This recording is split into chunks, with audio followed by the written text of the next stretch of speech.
നിങ്ങൾക്ക് എല്ലാവർക്കും മിസസ് കിച്ചണിലേക്ക് സ്വാഗതം. ഞാൻ ശോഭിത. ഇന്നത്തെ നമ്മുടെ വിഭവം കണവ കൊണ്ടൊരു അടിപൊളി സ്നാക്കാണ്. വളരെ ഈസിയാണ് ഈ സ്നാക്ക് ഉണ്ടാക്കാനായിട്ട്.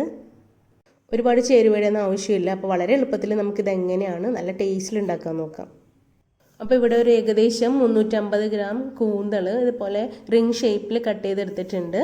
നന്നായിട്ട് കഴുകി വൃത്തിയാക്കി എടുത്ത് വെച്ചിരിക്കുന്നതിന് വെള്ളമൊക്കെ കളഞ്ഞിട്ട് വേറൊരു ബൗളിലേക്ക് നമുക്കൊരു 4 ടേബിൾ സ്പൂൺ മൈദ ഇട്ട് കൊടുക്കാം. ഇനി ഒരു 2 ടേബിൾ സ്പൂൺ കോൺഫ്ലോർ ഇട്ട് കൊടുക്കാം.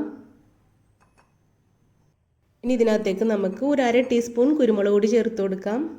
ഒരു 1/4 ടീസ്പൂൺ കാശ്മീരി ചില്ലി പൗഡർ ചേർത്ത് കൊടുക്കാം. പിന്നെ ഒരു 1/2 ടീസ്പൂൺ ഉപ്പ് ചേർത്ത് കൊടുക്കുന്നുണ്ട്. ഉപ്പ് ഓരോരുത്തരുടെ ടേസ്റ്റിനനുസരിച്ച് ചേർത്ത് കൊടുക്കുക. ഇതിപ്പോൾ ഒരു കറക്റ്റ് അളവായിരുന്നു കേട്ടോ, 1/2 ടീസ്പൂൺ ഉപ്പ്. ഇനി 1 ടീസ്പൂൺ ജിഞ്ചർ ഗാർലിക് പേസ്റ്റ് ചേർത്ത് കൊടുക്കുക. മാക്സിമം അതത് പേസ്റ്റാക്കി തന്നെ എടുക്കാം. അപ്പോൾ ബാറ്ററിൽ നന്നായിട്ട് മിക്സായിട്ട് കിട്ടിക്കോളും. ഇനി ഒരു മുട്ടയും കൂടി, ഒരു ചെറിയ കോഴിമുട്ടയും കൂടി ഉടച്ചൊഴിച്ചിട്ട് ഒന്ന് മിക്സ് ചെയ്തെടുക്കാം. അപ്പം ഇത് കുറച്ച് വെള്ളം കൂടി ഒഴിച്ചിട്ട് വേണം മിക്സ് ചെയ്യാനായിട്ട്. 2-3 ടേബിൾ സ്പൂൺ വെള്ളം കൂടി ഒഴിച്ചിട്ട് ഒന്ന് മിക്സ് ചെയ്തെടുക്കാം. അപ്പം കൂന്തൾ ഒരു 5-6 കൂന്തൾ ഉണ്ടായിരുന്നു, മീഡിയം സൈസ്. അതിൻ്റെ ടോപ്പ് ഭാഗം ഇങ്ങനെ റിങ്ങായിട്ട് കട്ട് ചെയ്തിട്ട് അതിൻ്റെ അടിഭാഗം ഞാൻ കറിക്കാണ് എടുത്തത്. ഇനിയിപ്പോൾ നമുക്കിത് റിങ്ങായിട്ട് കട്ട് ചെയ്യണമെന്നില്ല, അല്ലാതെ സ്ക്വയർ ഷേപ്പിലോ എന്തെങ്കിലും കട്ട് ചെയ്താലും മതി. ഇങ്ങനെ ഫ്രൈ ചെയ്തെടുക്കാൻ കുഴപ്പമൊന്നുമില്ല. അല്ലെങ്കിൽ ഈ ഫിംഗർ ചിപ്സിനും ഫിംഗർ ചിക്കനൊക്കെ കട്ട് ചെയ്യില്ലേ നീളത്തിൽ, അതുപോലെ കട്ട് ചെയ്താലും മതി. അപ്പോൾ ഇതുപോലെ നല്ല തിക്ക് ബാറ്ററായിട്ട് വേണം ഇരിക്കാനായിട്ട്. വെള്ളം ഒട്ടും കൂടി പോകരുത്. ഇനി നമുക്ക് കണവയും കൂടി ഇതിനകത്തേക്ക് ഇട്ട് നന്നായിട്ടൊന്ന് മിക്സ് ചെയ്തെടുക്കാം. എന്നിട്ട് ഒരു 1/2 മണിക്കൂർ ഇത് റെസ്റ്റ് ചെയ്യാൻ വയ്ക്കണം. അപ്പോൾ ഒരു കാര്യം ഓർമ്മിപ്പിച്ചോട്ടെ, നമ്മുടെ ചാനൽ ഇതുവരെ സബ്സ്ക്രൈബ് ചെയ്യാത്തവർ മറക്കാതെ ഒന്ന് സബ്സ്ക്രൈബ് ചെയ്തേക്കണേ. തൊട്ടടുത്തുള്ള ബെല്ലൈക്കൺ പ്രസ് ചെയ്ത് ഓളും കൂടി ഒന്ന് പ്രസ് ചെയ്തേക്കണം കേട്ടോ. അപ്പം നമ്മൾ ഇതിനകത്ത് ചില്ലി പൗഡറും പെപ്പർ പൗഡറൊക്കെ കുറച്ച് ചേർത്ത് കൊടുത്തിട്ടുള്ളൂ. ഇനി നമുക്കിതിലും കൂടുതൽ എരിവും കളറും വേണമെന്നുണ്ടെങ്കിൽ അതനുസരിച്ച് കൂടുതൽ ചേർത്ത് കൊടുക്കാവുന്നതാണ്. അപ്പോൾ ഇതൊരു 1/2 മണിക്കൂർ കഴിഞ്ഞിട്ടുണ്ടെങ്കിൽ നമുക്കിതൊന്ന് ബ്രെഡിൽ മുക്കിന്ന് ഫ്രൈ ചെയ്തെടുക്കണം. അപ്പം മിക്സിയുടെ ജാറിൽ കുറച്ച് ബ്രെഡ് പൊടിച്ചിട്ട് ഒരു പ്ലേറ്റിലിട്ട് കൊടുത്തിട്ടുണ്ട്.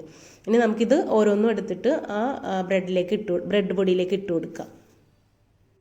അപ്പോൾ എല്ലാം നമ്മൾ ഇതുപോലെ ഇട്ടിട്ട് കുറച്ച് ബ്രെഡ് ഒരു സ്പൂൺ ഉപയോഗിച്ചോ അല്ലെങ്കിൽ ഫോക്ക് ഉപയോഗിച്ചിട്ട് ഇതിൻ്റെ മുകളിൽ ഇങ്ങനെ തൂക്കി കൊടുത്തിട്ട് നമുക്ക് ഓരോന്നിങ്ങനെ പിറക്കിയെടുത്ത് മാറ്റി വെക്കാം. അപ്പോൾ കുറച്ചും കൂടെ എളുപ്പമായിരിക്കും. അല്ലെങ്കിൽ നമ്മൾ കൈ വെച്ചിട്ടാണ് ഇങ്ങനെ ഓരോന്നിങ്ങനെ മുക്കി എടുക്കുമ്പം കുറേ പൊടികൾ നമ്മുടെ കയ്യിൽ പറ്റി അത് വേസ്റ്റായി പോകും. ഇങ്ങനെ ആകുമ്പോൾ കുറച്ചും കൂടെ നമുക്ക് എളുപ്പമായിരിക്കും. ഇനി ഓരോന്നും പിറക്കി നമുക്കൊരു പ്ലേറ്റിലേക്ക് എടുത്ത് മാറ്റി വയ്ക്കാം. എന്നിട്ട് ഇതൊന്ന് ഫ്രൈ ചെയ്തെടുക്കാം. അപ്പോൾ ഫ്രൈ ചെയ്യാൻ ആവശ്യമായ ഓയിൽ ചൂടായിട്ടുണ്ട്. അതിനകത്തേക്ക് നമുക്ക് ഓരോന്ന് എടുത്തിടാം. അപ്പോൾ കുറച്ച് വലിയ പാനാണ് എടുത്തിരിക്കുന്നത്. നമുക്ക് ഒരുപാട് റിങ്സ് ഒരുമിച്ച് ഫ്രൈ ചെയ്യാൻ വേണ്ടിയാണ് വലിയ പാൻ എടുത്തത് കേട്ടോ. അപ്പോൾ ഒരു ഭാഗം മൊരിഞ്ഞ് വരുമ്പോൾ നമുക്ക് മറിച്ചിട്ട് കൊടുക്കാം. എന്നിട്ട് ബാക്കിയുള്ള സ്പേസിലും കൂടെ കുറച്ചും കൂടെ റിങ്സ് ഇട്ട് ഫ്രൈ ചെയ്തെടുക്കാം. അപ്പോൾ 2 പുറവും മൊരിയുമ്പോൾ ഇത് നമുക്ക് കോരി മാറ്റാം. മീഡിയം ഫ്ലെയിമിലാണ് ഇത് ഫ്രൈ ചെയ്തെടുത്തത്. ഒരുപാട് സമയമൊന്നും ആവശ്യമൊന്നുമില്ല, പെട്ടെന്ന് തന്നെ നമുക്കിത് മൊരിഞ്ഞ് കിട്ടും. അപ്പോൾ ഈ ഒരു സെയിം മെത്തേഡിൽ തന്നെ നമുക്ക് ചിക്കനും ചെമ്മീനും മീനും ഒക്കെ ഫ്രൈ ചെയ്തെടുക്കാവുന്നതാണ്. അപ്പോൾ നിങ്ങളെല്ലാവരും ഇതുപോലെ ഒന്ന് ഉണ്ടാക്കി നോക്കണം.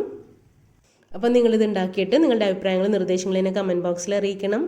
ഈ വീഡിയോ ഇഷ്ടമായാൽ ഇത് ലൈക്ക് ചെയ്യാനും ഷെയർ ചെയ്യാനും മറക്കരുത്. താങ്ക്